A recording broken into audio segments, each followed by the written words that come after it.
Hello everyone, welcome to O2IS academy. मेरा नाम है चित्तिका और आज मैं आपको हिमाचल प्रदेश के नवंबर के करंट अफेयर्स करवाने वाली हूँ। कौन सी ऐसी न्यूज़ है जो कि एग्जाम के लिए इंपॉर्टेंट है, चाहे प्रीलिम्स हो या फिर मेंस। कुछ ऐसी न्यूज़ होती है जिसमें सिर्फ हमें प्रीलिम्स का पता होना चाहिए। जैसे आपने वो बड़ा सुना होगा कि जो एक हिमाचल भवन है दिल्ली में वो बेचा गया, तो उसके आसपास पॉलिटिकल न्यूज़ बहुत सारी थी, लेकिन हमें सिर्फ ये पता होना चाहिए कि ये जो सेली हाइड्रो पावर प्रोजेक्ट है ये है कहाँ पर। तो इसी तरीके से इंपॉर्टेंट न्यूज़ मैं आपको एक एक करके करवाऊँ। आगे बढ़ने से पहले इनकी जो पीडीएफ है, मैगजीन आती है मंथली, वो टेलीग्राम पे आती है। अगर आप किसी भी एग्जाम यूपीएससी एचएएस की तैयारी कर रहे हैं तो इन नंबर्स पे कांटेक्ट कर सकते हैं। और बहुत सारे सोशल मीडियाज हैं एजुकेशनल कंटेंट के लिए भी, आप उनको फॉलो कर सकते हैं। You can also download our mobile application. तो शुरुआत करते हैं हम अपनी पहली न्यूज के साथ में, जो कि है बाथू की लड़ी टेम्पल्स। अब ये वैसे तो जब टेम्पल्स पढ़ाते हैं, मंदिर आर्किटेक्चर, तो मैं पढ़ाती हूँ, लेकिन ये सिंस न्यूज में था तो इसको डिटेल में एक बार करेंगे हम लोग। कहाँ पर ये है? तो कांगड़ा में पोंग डैम है। पोंग डैम जो है वो बहुत सारी चीजों के लिए जाना जाता है, चाहे वो हाइड्रो पावर प्रोजेक्ट है, आपका महाराणा प्रताप सिंह रिजर्वोयर है वहां पर, या फिर हम जो है माइग्रेटरी बर्ड्स की बात करते हैं, जो ऐसे लाखों की तादाद में यहाँ पर हर साल आते हैं डिफरेंट डिफरेंट एरिया से, जो आपके मंगोलिया, अफगानिस्तान, उस वाली साइड से।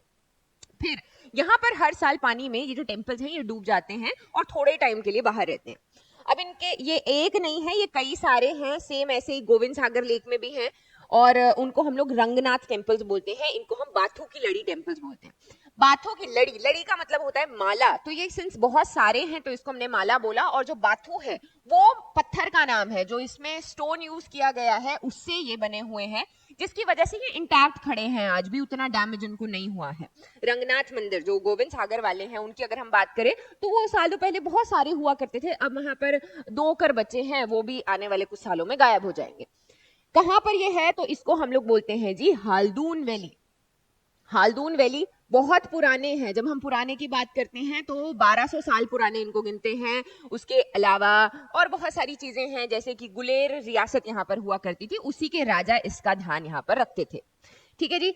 फिर इसका जो आर्किटेक्चर है वो अगेन हम देख सकते हैं, शिखर स्टाइल में ये बनाया गया है। लोग जो है विजिट करते हैं दूर दूर से यहाँ पर इसको देखने के लिए, फोटोग्राफी के लिए। यहाँ पर माइग्रेटरी बर्ड्स आते हैं, वो सारी चीजों।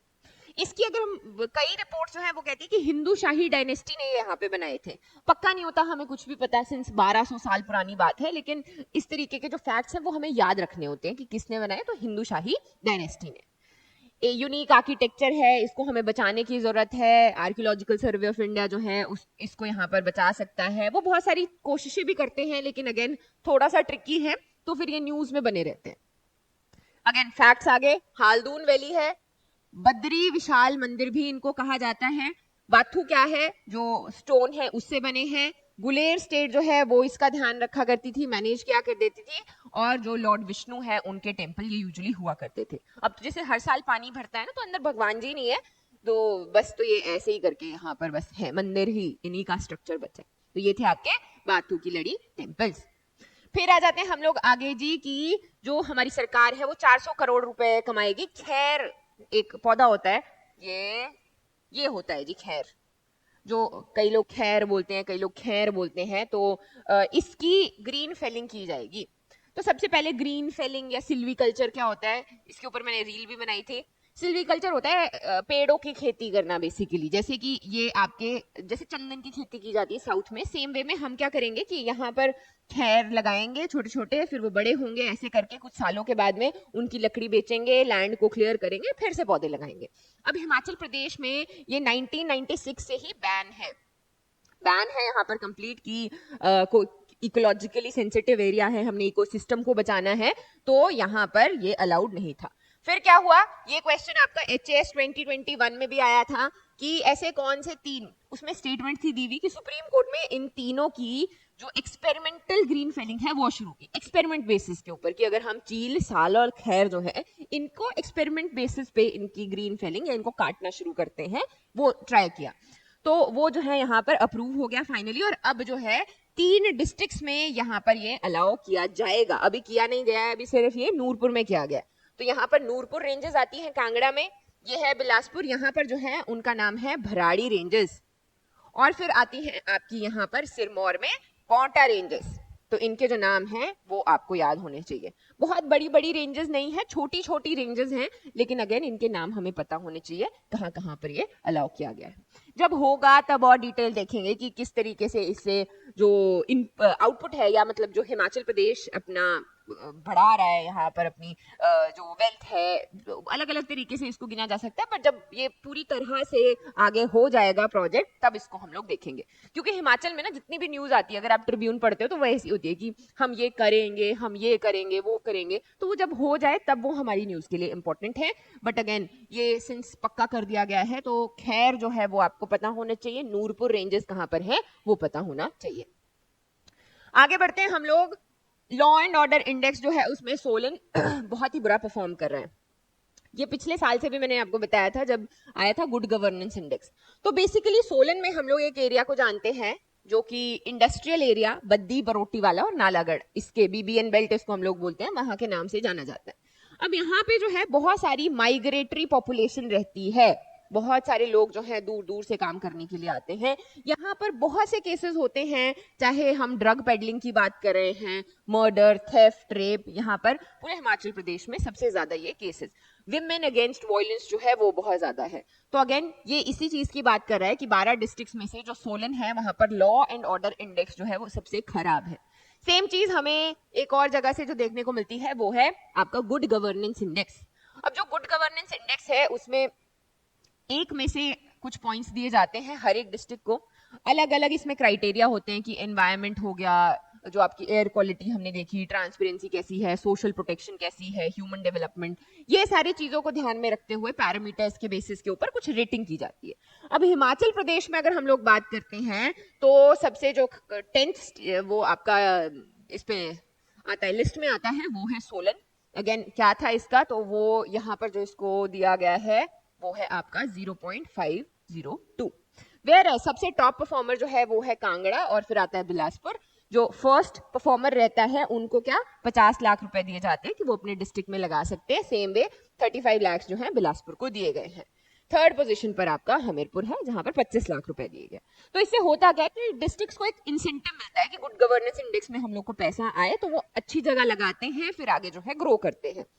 लेकिन अगर हम सोलन की बात करें तो यहाँ पर हमें बहुत ज्यादा कुछ अच्छे हालात देखने को नहीं मिल रहे। इनको इम्प्रूव करना है, एडमिनिस्ट्रेशन जो है अलग अलग स्टेप्स जो है यहाँ पर लेता है। जैसे अगर हम लोग बात करें 2023 में 7 मर्डर यहाँ पर हुए थे, 2024 में 10 टोटल मर्डर सिर्फ बद्दी बरोटी वाला नालागढ़ ये वाला जो एरिया है यहाँ पर हुए हैं।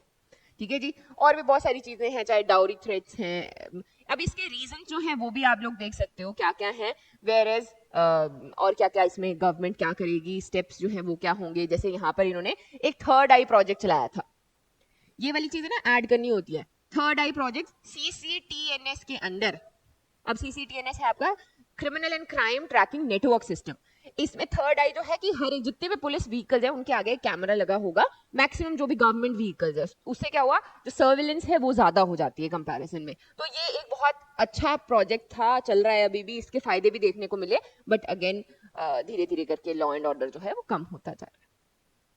फिर आगे हम लोग बढ़ते हैं जी, कांगड़ा के एयरपोर्ट के ऊपर डिस्ट्रोमीटर लगाया गया। ये न्यूज मैंने सिर्फ इसलिए डाली है ताकि आपको ये पता हो कि डिस्ट्रोमीटर क्या होता है। जो फिजिक्स का क्वेश्चन आता है HS में या बाकी एग्जाम्स में, वहां पे इस तरीके से जो भी ये इंस्ट्रूमेंट्स हैं ये डाल दिए जाते हैं और पूछा जाता है कि ये किस चीज को मेजर करते हैं। तो ये मेजर करता है कि जो बारिश होती है वो किस साइज की है, इंटेंसिटी, डिस्ट्रीब्यूशन, वेलोसिटी, वो सारी चीजें। ये हम क्यों कर रहे हैं, तो हमने 2023 में देखा फ्लड्स आए, 2024 में हमने काफी हैवी रेनफॉल्स देखे, और 24 खत्म होते होते हमने देखा कि लास्ट में तो बारिश हुई ही नहीं। तो जो रेनफॉल के पैटर्न हैं वो हम लोग को समझ नहीं आ रहे। हमारा जो डिस्ट्रीब्यूशन है, चाहे वो रीजनल वेदर मॉडल्स हो या फिर हमारे पास में और भी बहुत सारे लाइक पानी के सोर्सेज हैं, कैसे कैसे सारी जो ये आपके हाइड्रोलॉजिकल साइकिल्स चल रही हैं इनको कैसे स्टडी किया जाए, उसी के लिए ये लगाया है। किसने लगाया, तो ये लगाया आपका पुणे के Indian institute of tropical meteorology जो है, इन्होंने लगाया है। बस इतना सा हम लोग याद रखेंगे कि डिस्ट्रोमीटर क्या है, ये आपका रेनफॉल के साइज को, डिस्ट्रीब्यूशन, वेलोसिटी, इन सारी चीजों को मेजर करने के लिए यूज होता है। फिर हम आ जाते हैं आगे जी। ट्रिब्यूट्स दी गई भाई हिरदा राम को, इनको भाई जी भी कहा जाता था, और इनके बारे में हमें क्या क्या चीजें पता होनी चाहिए। इनकी 139th एनिवर्सरी, बर्थ एनिवर्सरी अभी थी। सबसे पहली चीज आती है जी कि ये मंडी के थे। ये फ्रीडम स्ट्रगल के टाइम पे थे, तो ये क्या थे, रेवोल्यूशनरी यहाँ पर थे, फ्रीडम स्ट्रगल, ठीक है जी। और फिर जो है किससे एसोसिएटेड थे, तो गदर पार्टी से एसोसिएटेड थे। ये चीजें पता होनी चाहिए। फिर ये तो मेजर मेजर सी आ गई। फिर जो इनके मेन एक लीडर रहे या इनके इंस्पिरेशन रहे हैं, किसके साथ में कांटेक्ट में आए थे, ये रस बिहारी बोस। जब ये अमृतसर की तरफ आए तो उनके कॉन्फिडेंट यहाँ पर ये बने। फिर एक धर्मशाला में मीटिंग होती है, जो कि एक सीक्रेट मीटिंग थी, वहां से ये जो है बॉम्ब वहां पर बनाते थे। और डिफरेंट डिफरेंट जो आपके रॉबरीज रही हैं, जो कि गदर पार्टी इसी तरीके से काम करती थी, रेवोल्यूशनरी थी वहां पर, तो इनके बनाए हुए जो बॉम्ब्स हैं वो यहाँ पर यूज किए गए थे। इनको फ्रीडम स्ट्रगल में बहुत ही ज्यादा सेलिब्रेट किया जाता है। फिर क्या हुआ, फिर इनको भेज दिया गया, जेल हुई इनको, और ये गए अंडमान में, अंडमान सेलुलर जेल में, जहां पर ये विनायक दामोदर जो सावरकर हैं उनसे भी वहां पर मिले। एंड फाइनली 1965 में इनका यहाँ पर देहांत हो जाता है। ठीक है जी। तो ये हम लोग को इतना सा इनके बारे में पता होना चाहिए, इनको जरूर अपने नोट्स में ऐड करना है, वेरी इंपॉर्टेंट पर्सनैलिटी। आगे आ जाते हैं जी कि सर्वे ऑफ इंडियन टीम, यहाँ पर एक टीम जो है वो आई। ये शिंकुला टनल हम लोग सब लोग जानते हैं कि ये ना डिस्प्यूट में चल रही है। अब ये बेसिकली यहाँ जैसे है, अगर आपने एचएस का पेपर दिया हो उसमें बिठाया हुआ कि शिंकुला टनल कहाँ पर है, तो एक ऑप्शन था हिमाचल, एक था आपका लद्दाख। अब दोनों के बीच में, लद्दाख के बीच में और हिमाचल प्रदेश के बीच में थोड़ी सी जो है गर्मा गर्मी है कि ये है किसकी। बड़ा लंबा डिस्प्यूट है, काफी टाइम से है, तो ये यहाँ पर है। अब एक्चुअल में क्या है, अब कर तो ये कनेक्ट ही रही है, तो ये दोनों तरफ के लिए है, लेकिन एक टीम भेजी गई प्रॉपरली कि इसको यहाँ पर जो है रिजॉल्व किया जाए, क्योंकि रीजनल स्टेबिलिटी बहुत ज्यादा इंपॉर्टेंट है। तो इसमें बस इतना ही था कि मिनिस्ट्री ऑफ होम अफेयर्स को ये अपनी जो भी इन्होंने वहां पर आसपास जो भी एडमिनिस्ट्रेशन है, उन्होंने फाइल्स, मैप्स, वो सारी चीजें दी होंगी, ये अपनी रिपोर्ट जो है मिनिस्ट्री ऑफ होम अफेयर्स को यहाँ पर देंगे और रीजनल स्टेबिलिटी को कोशिश करेंगे कि वापस यहाँ पर आ सके। ऐसा नहीं है कि बहुत ज्यादा कुछ कन्फ्लिक्ट हो रही है, बहुत ज्यादा मतलब लड़ाई वड़ाई है, बट कोशिश करते हैं कि उस वाले स्टेटस तक पहुंचे ही ना, उससे पहले ही इसको रिजॉल्व कर दिया जाए। नेक्स्ट आ जाती है हम लोग इलीगल माइनिंग। ये ना मैं हर साल ही पढ़ाती हूँ, एक ही बारी में अगर इस टॉपिक को आप कवर कर लेंगे तो ये हमेशा के लिए कवर हो जाएगा। तो हिमाचल प्रदेश में क्या है, जो माइनिंग है वो बैन है। बैन का मतलब क्या होता है, ऐसा नहीं है कि कोई भी नहीं कर सकता, गवर्नमेंट जो है वो करती है। जो लोग हैं वो लीज ले सकते हैं, जो वहां पर उनको एक प्रॉपर मैनेजमेंट होती है, उनको पास दिया जाता है। और यहाँ पर भी जो मशीन्स हैं उनके ऊपर रोक लगाई गई है, जैसे जो बड़े वाले स्टोन क्रशर्स हैं उनको यूज नहीं करना है। अब क्या है, हिमाचल प्रदेश जो है वो इकोलॉजिकली सेंसिटिव है और स्टेट्स के कंपैरिजन में एक हिमालयन स्टेट है यहाँ पर, तो उसकी वजह से और बहुत सारी चीजें हो सकती है, चाहे वो लैंडस्लाइड से लेके आप एवलांच किसी भी चीज की बात करो, इलीगल माइनिंग से बहुत सारी चीजें हो सकती है। अब मेजर जो मैं एरिया है वो आपको बताती हूँ, वो है कांगड़ा का। ये तो आपका कौन सा आ गया, ये तो गड़बड़ हो गई। हम लोग बात कर रहे हैं जी कांगड़ा के ये वाले एरिया की, ठीक है। तो ब्यास यहाँ से होके निकलती है, यहाँ पर ना बहुत सारी जो नदियां हैं, लूणी, मूसी, न्यूगल, ये सारी मिलती हैं यहाँ पर। इन्हीं के एरियाज में बेड जो है वहां पर इलीगल माइनिंग की जाती है। तो यहाँ पर जो लोग हैं वो इसी के खिलाफ प्रोटेस्ट कर रहे हैं कि इससे बहुत सारी प्रॉब्लम, जो ब्यास है बोलते हैं उसने अपना कोर्स चेंज करना शुरू कर दिया है। अगर रिवर बेड्स में माइनिंग की जाएगी तो डेफिनेटली जो यहाँ पर इकोलॉजिकल सिस्टम है वो चेंज होना शुरू हो जाएगा। इसके लिए आप एक और चीज जो देख सकते हो वो है येलोस्टोन।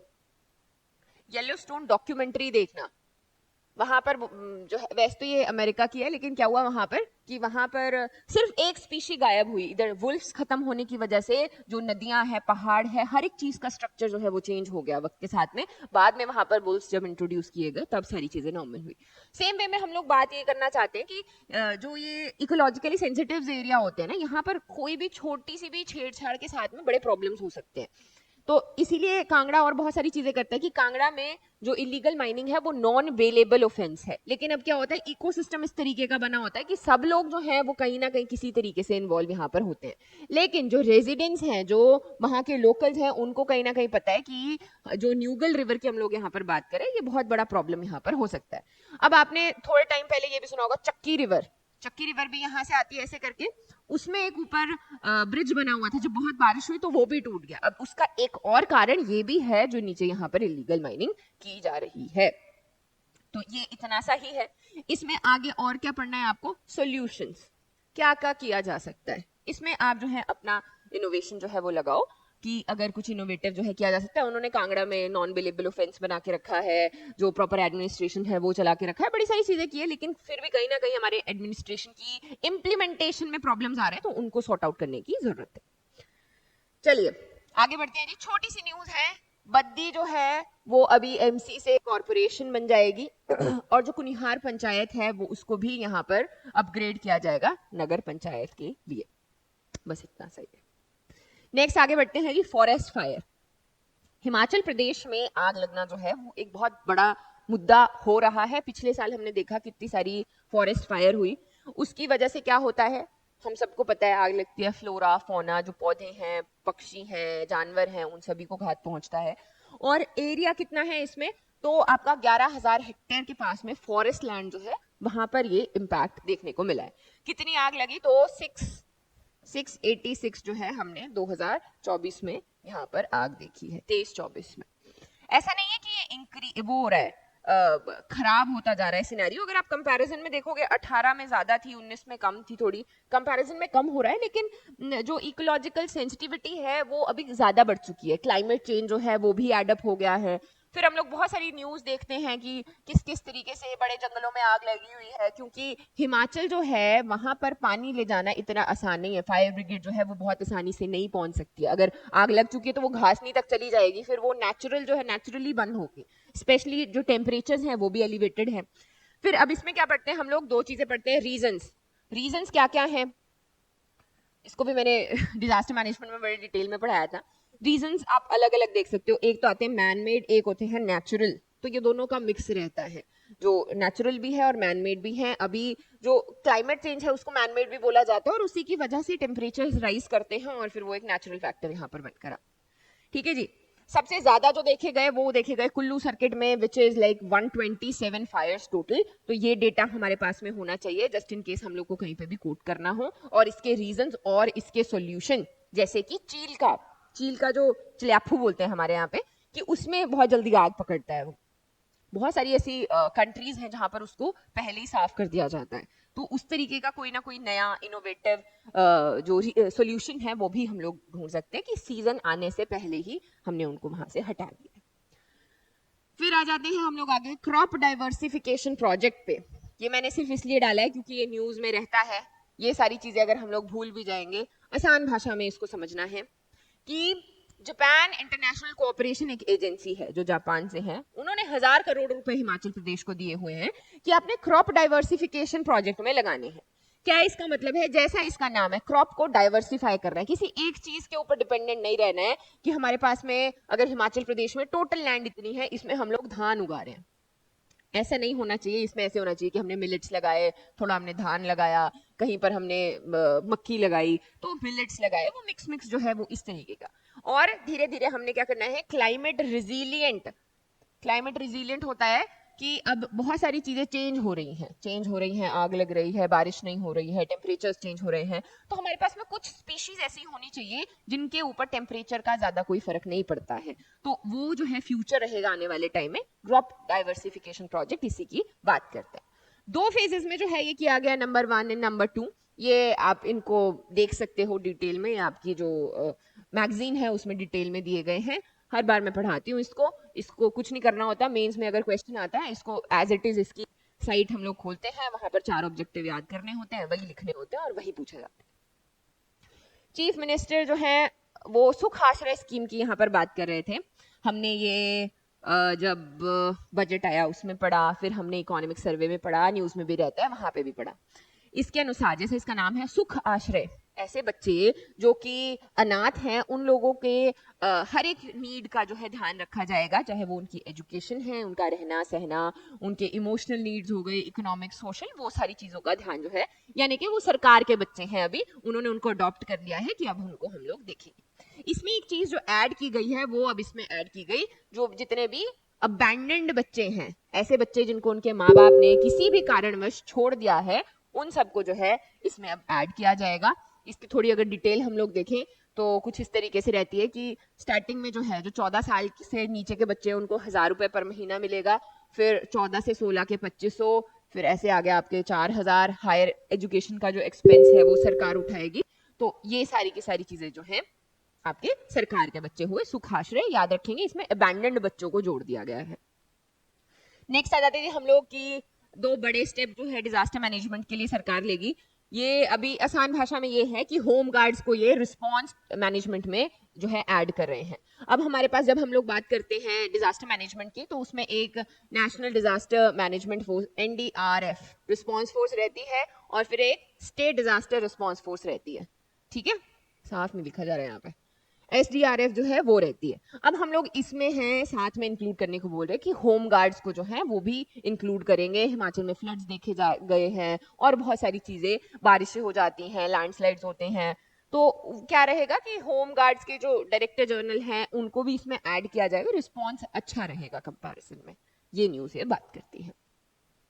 फिर आ जाते हैं हम लोग थोड़े से स्टैट्स पे, वैसे ये आपकी इकोनॉमिक सर्वे में भी आएंगे, लेकिन छोटी सी लैंड में विच इज 2.36 लाख हेक्टेयर, यहाँ पर बहुत सारा रेवेन्यू जो है वो भी जनरेट किया गया है और फ्रूट्स या फिर आपके बाकी जो चीजें हैं वो 6.38 लाख मीट्रिक टन जो है प्रोड्यूस किया गया। ये अगर आप मशरूम ही देखो तो आपका 25 क्या 26 लगा लो, 26,000 मीट्रिक टन के पास में है। इकोनॉमिक सर्वे में आएगा, फिर से पढ़ ले। लास्ट न्यूज है आज की, ये मैंने सिर्फ इसलिए डाली है कि इसको मिस नहीं करना है। जो पॉलिटिकल ड्रामा है उसके ऊपर भी फोकस नहीं करना है, वो आपके एग्जाम के लिए इंपॉर्टेंट नहीं है। क्या हो रहा है, कौन क्या बोल रहा है, वो उसको छोड़ के हमें क्या क्या इंपॉर्टेंट चीजें पढ़नी है कि सेली हाइड्रो पावर प्रोजेक्ट जो है कहाँ पर है। ये लाहौल एंड स्पीति में है, जो कुछ जो है पैसे वैसे इन्होंने नहीं दिए, जिसकी वजह से हाईकोर्ट ने बोला कि जो राजभवन है दिल्ली वाला उसका एक हिस्सा जो है साइड से वो उसको यहाँ पर ऑक्शन कर दिया जाए। बस इतना सा। इसकी कितनी जो कैपेसिटी है वो कितनी है, तो वो 320 है। 2009 का ये प्रोजेक्ट है। 2000 ये फिर वो टाइमलाइन आ गई कि उन्होंने कैसे कैसे जो है पैसे वैसे मांगे, यहाँ पर जो भी उनका रहा ड्रामा। अगेन फोकस नहीं करेंगे। सेली हाइड्रो पावर प्रोजेक्ट है, कहाँ पर है, लाहौल एंड स्पीति में है। 320 मेगावाट की इसकी कैपेसिटी रहेगी एंड दैट्स इट। सो बाकी अगर आप मुझे फॉलो करना चाहते हैं तो ट्विटर पे और ये इंस्टाग्राम है, यहाँ पे भी कर सकते हैं। I make different educational content, ताकि एक क्विक इजी सा आपका सीखने का तरीका हो जाता है। And thank you so much for watching. I wish you all the very best. जो भी बच्चे मेन से लिख रहे हैं they can contact these numbers, ताकि अगर आपका कोई भी इशू आ रहा है तो we can help you out. Thank you so much.